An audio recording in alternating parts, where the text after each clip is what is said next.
प्यारे विद्यार्थियों, आप में से कितने लोग यूपी बोर्ड की हाई स्कूल परीक्षा में बैठ रहे होंगे? कितने लोग सीबीएसई बोर्ड की परीक्षाओं में बैठ रहे होंगे? और तमाम लोग पढ़ लिख लेने के बाद रोजगार के लिए विभिन्न प्रतियोगी परीक्षाओं में बैठ रहे होंगे। सामान्य हिंदी का पर्चा हर प्रतियोगी परीक्षा में पूछा जाता है। सामान्य हिंदी के कुछ प्रश्न हैं जो लगभग हर प्रतियोगी परीक्षाओं में पूछे जाते हैं। उनमें एक सबसे महत्वपूर्ण प्रश्न होता है वाक्य रचना और वाक्यों के भेद पर। बहुत महत्वपूर्ण प्रश्न है, हर प्रतियोगी परीक्षा में पूछा जाता है। यूपी बोर्ड के हाई स्कूल की परीक्षा में भी पूछा जाता है और सीबीएसई बोर्ड की हाई स्कूल की परीक्षा और इंटरमीडिएट की परीक्षा में पूछा जाता है। आइए आज हम लोग वाक्य पर दिए गए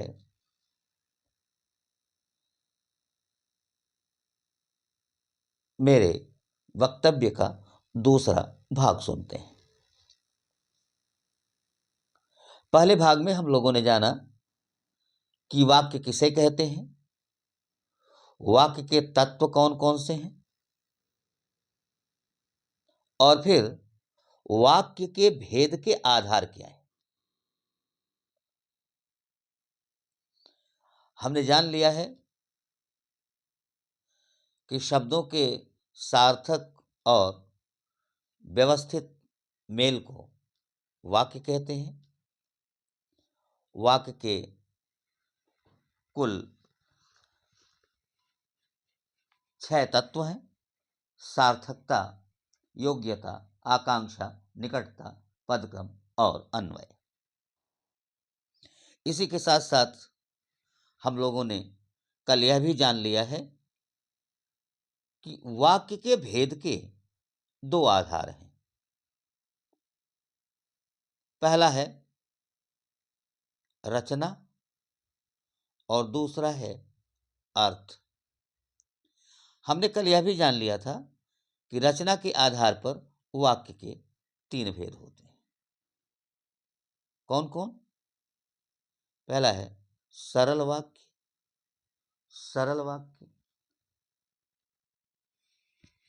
या साधारण वाक्य, सरल या साधारण पहला है।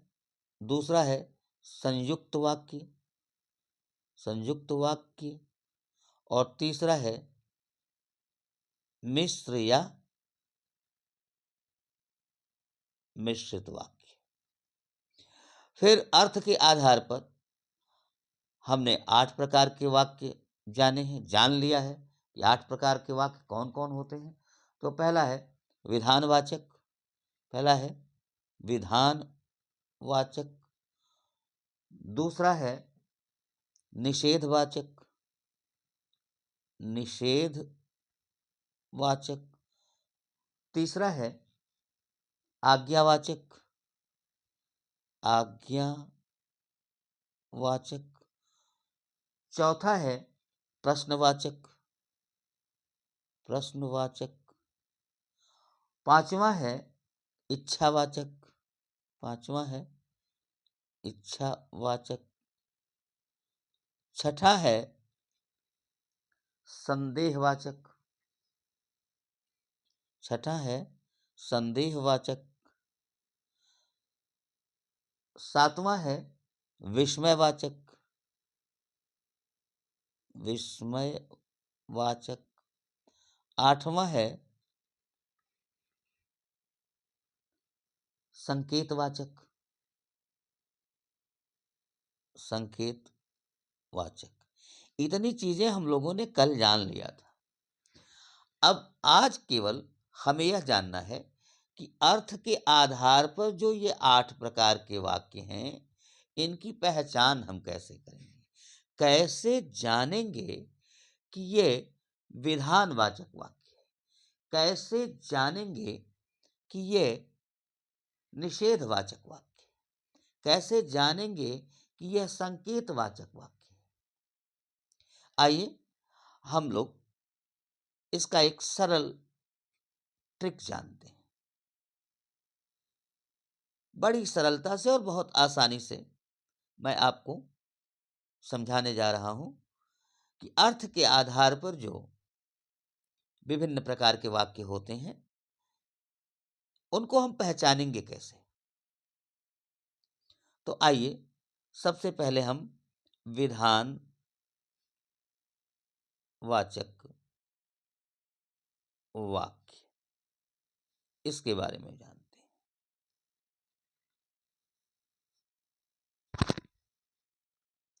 अब ऐसे जानिए, विधान का मतलब होता है किसी कार्य को संपन्न करने की व्यवस्था करना। सरल शब्दों में कि विधान हो रहा है।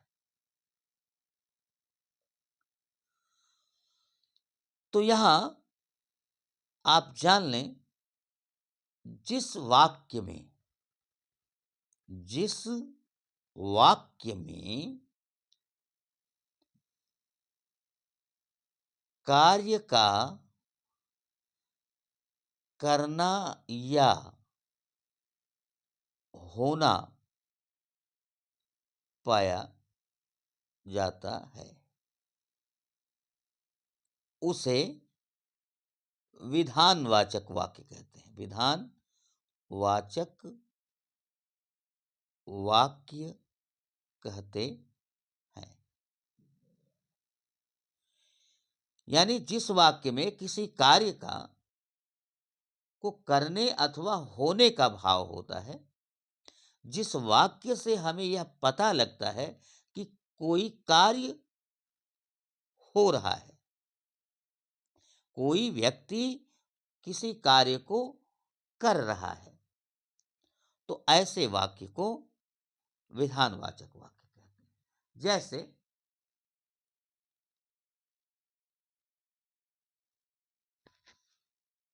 वर्षा हो रही है। वर्षा हो रही है, यह है विधानवाचक। श्याम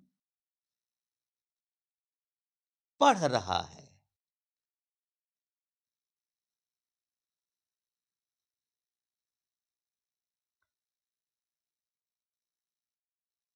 मैं दूध पीता हूं। या सरला ने भोजन कर लिया है। अब इसमें देखिए, इसमें कार्य के करने का भाव प्रकट हो रहा है। वर्षा हो रही है, वर्षा के होने का की सूचना मिल रही है। श्याम पढ़ रहा है, श्याम के पढ़ने की सूचना मिल रही, यानी वो कार्य कर रहा है, पढ़ने का कार्य कर रहा है। मैं दूध पीता हूं, तो यहां दूध पीने का कार्य हो रहा है। और सरला ने भोजन कर लिया है, यानी सरला भोजन करती है, तो भोजन करने का काम हो रहा है। तो विधानवाचक वाक्य वे वाक्य होते हैं जिन्हें जिसके अंतर्गत किसी कार्य के करने या होने का ज्ञान होता है। विधानवाचक वे वाक्य होते हैं जिनमें किसी कार्य के करने या होने का बोध होता है। इसे अंग्रेजी में असर्टिव सेंटेंसेस कहते हैं, जान लीजिए। अब दूसरा है निषेधवाचक वाक्य। निषेधवाचक वाक्य। अब निषेध का अर्थ तो आप जानते ही हैं? ना का मतलब ना होता है।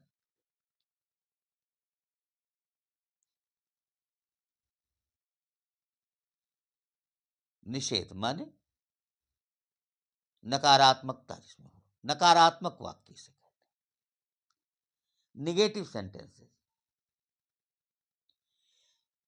यानी इसकी बड़ी सरल पहचान है कि इसमें नहीं आता है शब्द।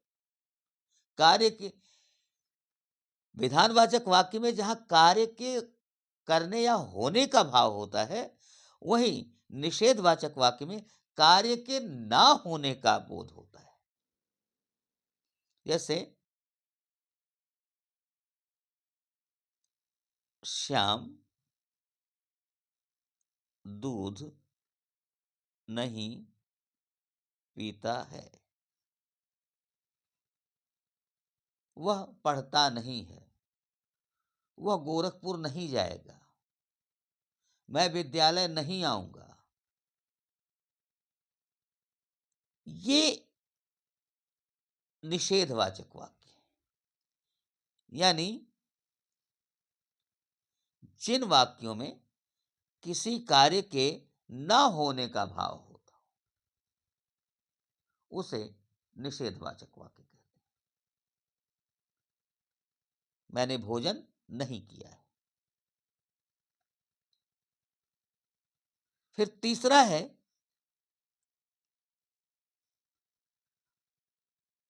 आज्ञावाचक वाक्य। आज्ञावाचक वाक्य।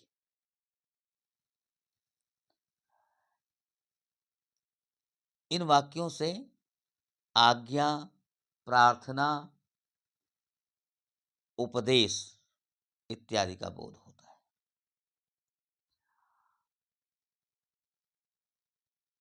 इसे अंग्रेजी में इंपेरेटिव सेंटेंसेस कहते हैं। जैसे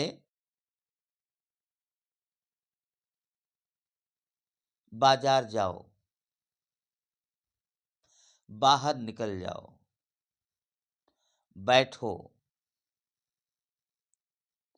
जहां भी आज्ञा दी जाए, और साथ ही साथ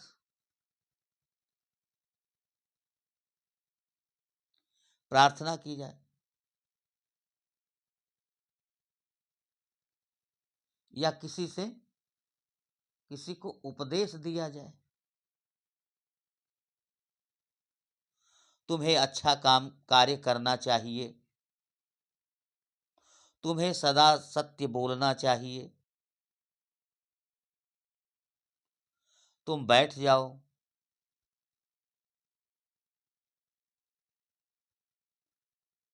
तुम्हें सच बोलना चाहिए।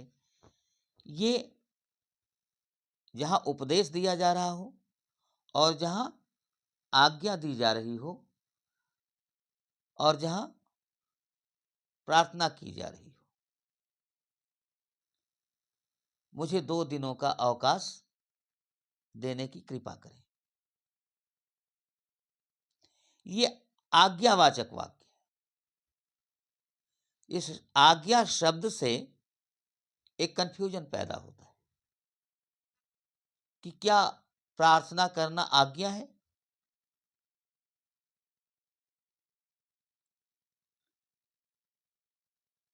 तो आज्ञा शब्द का बड़ा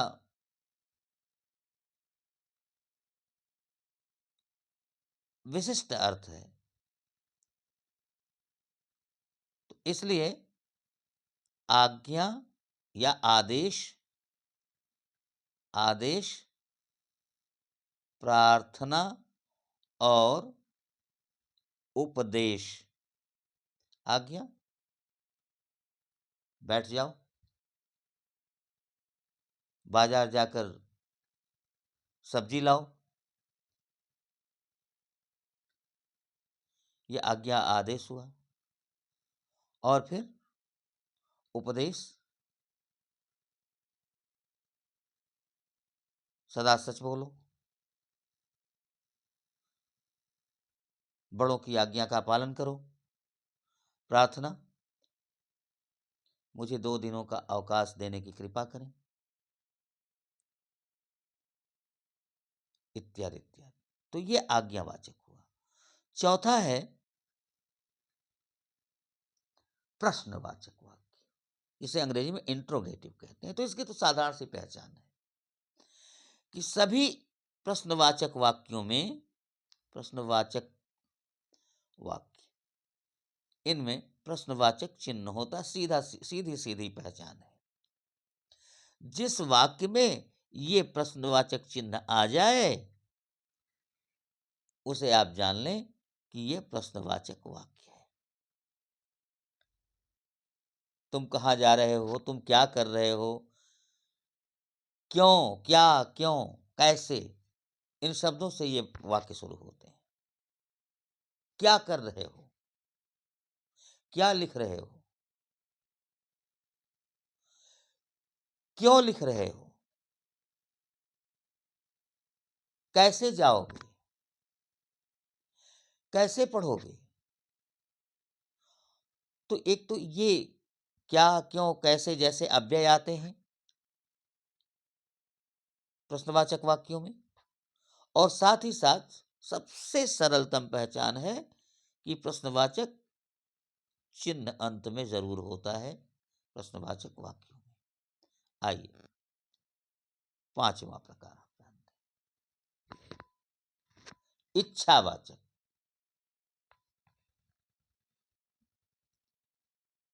इच्छावाचक, इच्छावाचक, इसमें इच्छा व्यक्त होती है जिन वाक्यों में,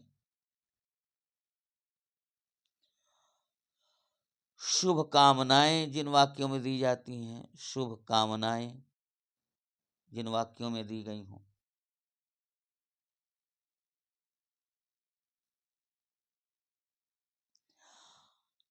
आशीर्वाद देने वाला, आशीर्वाद देने वाले जो वाक्य हैं, यानी आशीर्वादात्मक जो वाक्य होते हैं, तुम्हारा कल्याण हो, मैं चाहता हूं तुम नीट क्वालिफाई कर जाओ, ये इच्छा हुई हमारी। मैं चाहता हूं कि तुम नीट क्वालिफाई कर जाओ, मैं चाहता हूं कि तुम अच्छे अंकों से इंटरमीडिएट की परीक्षा पास करो। शुभकामनाएं, आपका मंगल हो, आप दीर्घजीवी हो, ये आशीर्वाद है। और बधाई हो, जन्मदिन की बधाई, जन्मदिन की ढेरों शुभकामनाएं, ढेरों बधाइयां, ये इच्छावाचक वाक्य हैं जिनमें इच्छा व्यक्त की गई हो, आशीर्वाद दिया गया हो और शुभकामनाएं व्यक्त की गई हो। छठा है संदेहवाचक वाक्य।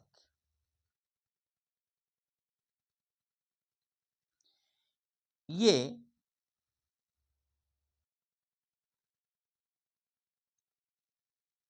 इन वाक्यों में संदेह होता है, शायद आज वर्षा होगी,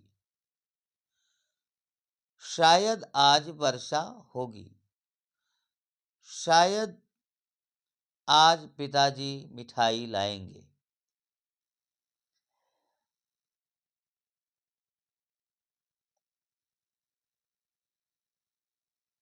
या फिर होता है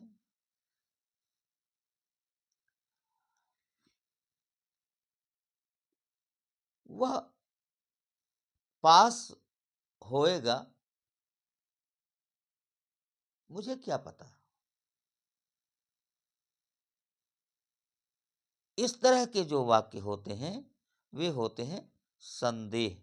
अब ये शब्द ही है संदेहवाचक संदेहवाचक वाक्य। तो संदेहवाचक वाक्य जो होते हैं उनमें क्या होता है? शायद होता है, पता नहीं तुम आओगे, पता नहीं, क्या पता,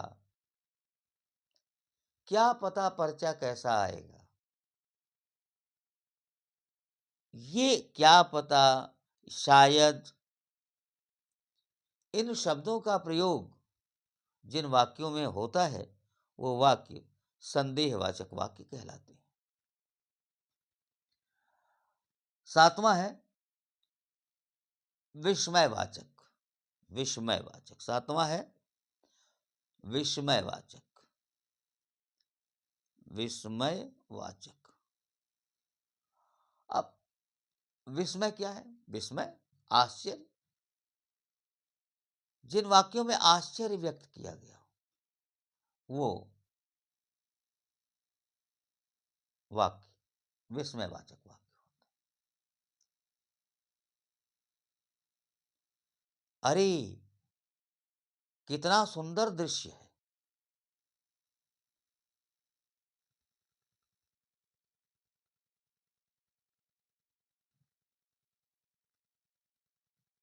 हाय उसके माता पिता दोनों एक साथ चल बसे। तो इसमें क्रोध, शोक, आश्चर्य जैसे भावों को प्रकट किया जाता है।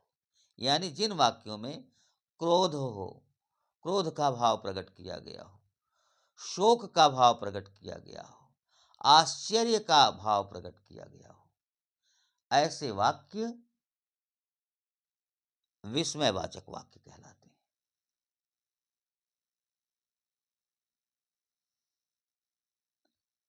वाह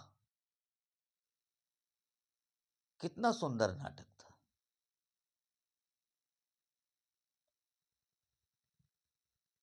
अरे इतनी घनघोर वर्षा, हाय यह क्या हुआ। इस तरह के वाक्य विस्मयवाचक वाक्य कहलाते हैं। अब आठवां है और अंतिम है संकेतवाचक वाक्य।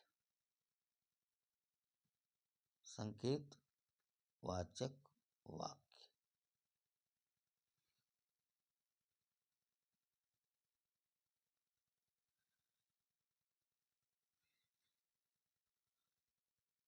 संकेतवाचक वाक्य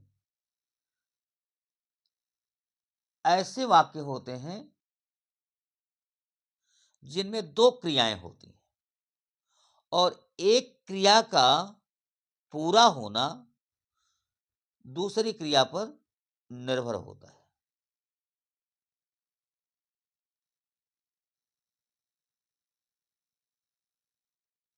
एक वाक्य इसके पहले मैंने कहा था शायद लगाकर, लेकिन उसमें शायद हटाइए और पिताजी आएंगे तो मिठाई लाएंगे। अब यहां आने की क्रिया है और उसी पर निर्भर है मिठाई लाने की क्रिया। यानी इसमें दो क्रियाएं हैं। जो दूसरी क्रिया है वह पहली क्रिया पर निर्भर है। पिताजी आएंगे तब मिठाई लाएंगे। यानी पिताजी के आने पर मिठाई लाने की क्रिया निर्भर है, आश्रित है। तो इस तरह के वाक्य संकेतवाचक वाक्य कहलाते हैं जिनमें एक क्रिया का होना दूसरी क्रिया पर निर्भर होता है। इसकी सबसे बड़ी पहचान है कि इसमें दो क्रियाएं एक साथ होती।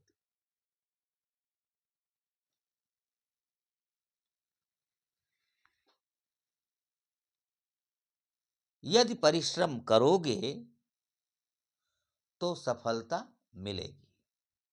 यहां परिश्रम करना एक क्रिया है और इस पर निर्भर है सफलता का मिलना। परिश्रम करोगे तब सफलता मिलेगी। तो सफलता मिलनी परिश्रम करने पर निर्भर है, यानी एक क्रिया दूसरे क्रिया पर निर्भर है। तो इसकी सामान्य पहचान है कि इसमें दो क्रियाएं होती हैं। एक क्रिया जो होती है वो दूसरी क्रिया पर निर्भर होती है, यूं कहें कि जो दूसरी क्रिया होती है वो पहली क्रिया पर निर्भर होती है।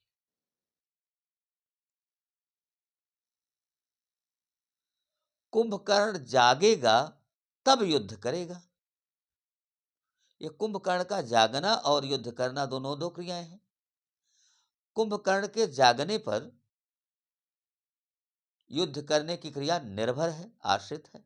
जब तक जागेगा नहीं तब तक वो युद्ध करेगा नहीं। तो इस तरह से हम सब लोगों ने वाक्य क्या है, वाक्य के तत्व कौन कौन से हैं, वाक्य के भेद के आधार कौन कौन से हैं,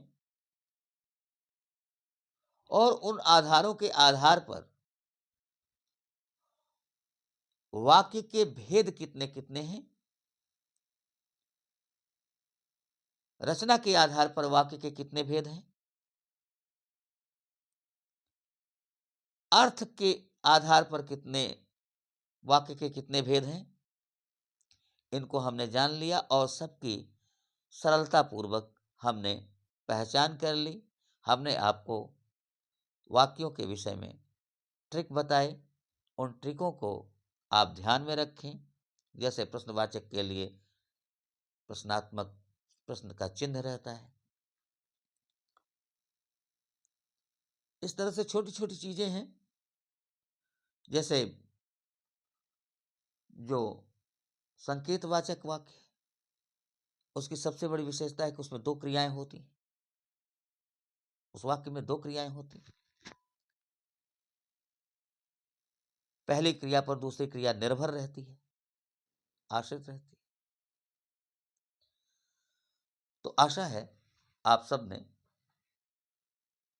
वाक्य के विषय में खूब अच्छी तरह से जान लिया होगा। अभ्यास करेंगे तो ये कभी भूलेगा नहीं। इसी के साथ एक बार फिर आप सभी से निवेदन है कि इस वीडियो को देखने के बाद लाइक जरूर करें, शेयर जरूर करें अपने मित्रों के पास, और साथ ही साथ मेरे चैनल को सब्सक्राइब भी कर लें। इससे आपको मेरे वीडियो समय से मिल जाया करेंगे, और साथ ही साथ ऐसा करने से मुझे एक मोटिवेशन मिलेगा, जिससे कि आगे मैं इस तरह के वीडियो और प्रस्तुत कर पाऊंगा। धन्यवाद।